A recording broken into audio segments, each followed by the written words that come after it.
Ready কৰিলোঁ আৰু ইয়াত চিকেনটো ফাৰ্ষ্ট টাইম ফ্ৰাই কৰি ল'ম। ফ্ৰাই কৰি ল'ম।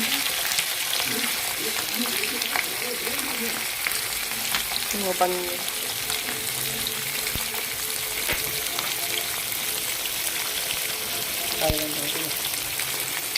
ফ্ৰাই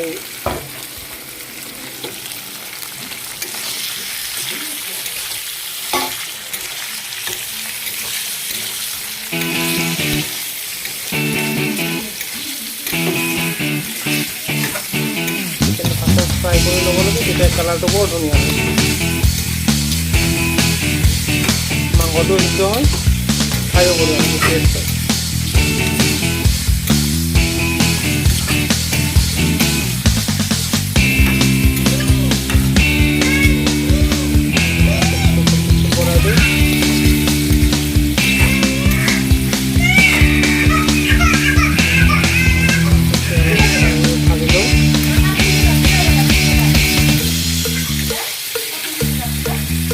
চিকেনখিনি কিমান আগবাঢ়িলে মোটামুটি ফ্ৰাই হ'ল। এতিয়া ৰংগুৰা দিব পাৰিম।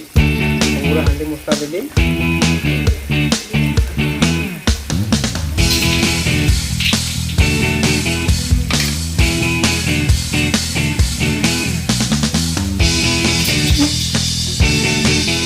অলপমান ৰংগুৰা দি দিওঁ। কালাৰটো এতিয়া ধুনীয়া হ'ব।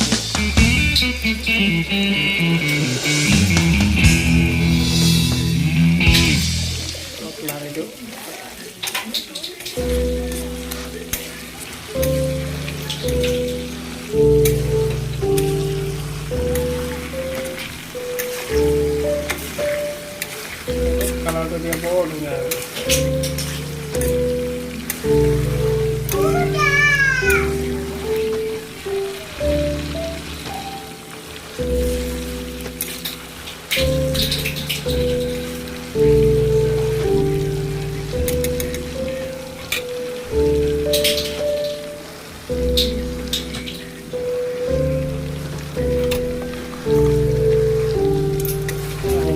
অলপ ফ্ৰাই হৈ লওক। তাৰপিছত পিঁয়াজটো দিম, তাৰে পিছত আলু দিম। অলপ ফ্ৰাই হৈ লওক আৰু কালাৰটো যেতিয়া আহি যাব, বৰ ধুনীয়া কালাৰ হৈ যাব। এতিয়া মোটামুটি ফ্ৰাইটো হৈ গ'ল। এতিয়া আমি পিঁয়াজটো দি দিওঁ। কালাৰটো বৰ ধুনীয়া হৈছে দেখিবলৈ। পিঁয়াজটো দি দিয়া। পিঁয়াজটো অলপমান ফ্ৰাই হৈ গ'ল। পিঁয়াজটো এনেকৈ গোল গোলকৈ কাটিলে দেখিলে দেখাত ভাল লাগে।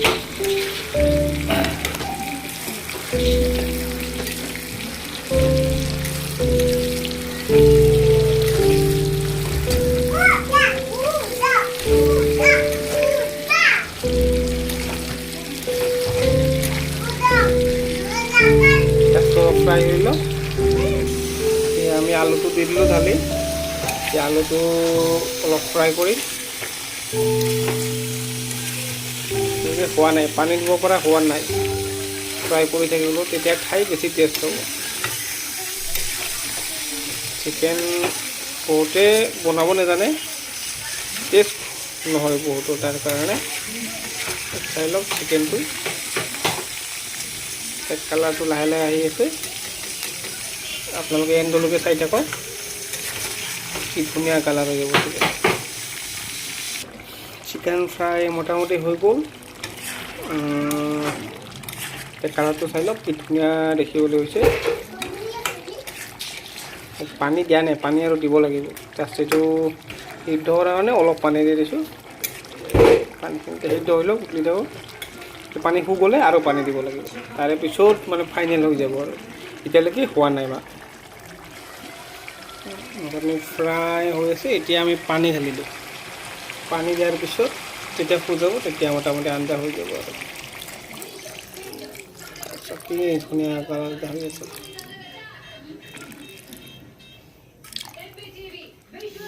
ধুনীয়া কালাৰ হৈ গৈছে। ফ্ৰাই কৰি ল'লে কালাৰ বৰ ধুনীয়া হৈ যায়।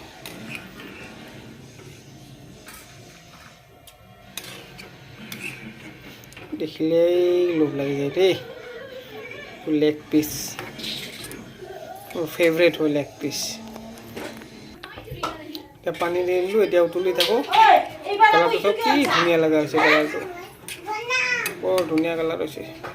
সেইটো হ'ল লেগ পিচ, মোৰ ফেভৰেট। এতিয়া অলপ উতলি যাওক, তাৰপিছত আঞ্জা হৈ যাব আৰু ফাইনেলি আঞ্জা হ'ল আৰু মোটামুটি। এতিয়া কালাৰটো চাওক কি ধুনীয়া কালাৰ হৈছে, কি ধুনীয়া কালাৰ চাই লওক। আৰু অলপমান বাকী আছে, উতলিবলৈ হৈ যাব আৰু মোটামুটি। ফাইনেলি হৈ গ'ল আঞ্জা, চাই লওক কি ধুনীয়া কালাৰ হৈছে, কি ধুনীয়া কালাৰ। বহুতে চিকেন বনাব নাজানে, কিন্তু মই মানে জানো, শিকি লৈছোঁ, ট্ৰাই কৰিছোঁ। এনেকৈ বনাব, নিশ্চয় আঞ্জা খাই সোৱাদ পাব। এনেকৈ বনালে অলপ শিকিব পাৰিব। Thank you. আপোনালোকে মোৰ চেনেলটো ছাবস্ক্ৰাইব কৰিব, লাইক কৰিব। যদি ভাল লাগে কমেণ্ট কৰি জনাব, বেয়া লাগিলে কমেণ্ট কৰি জনাব। ঠিক আছে।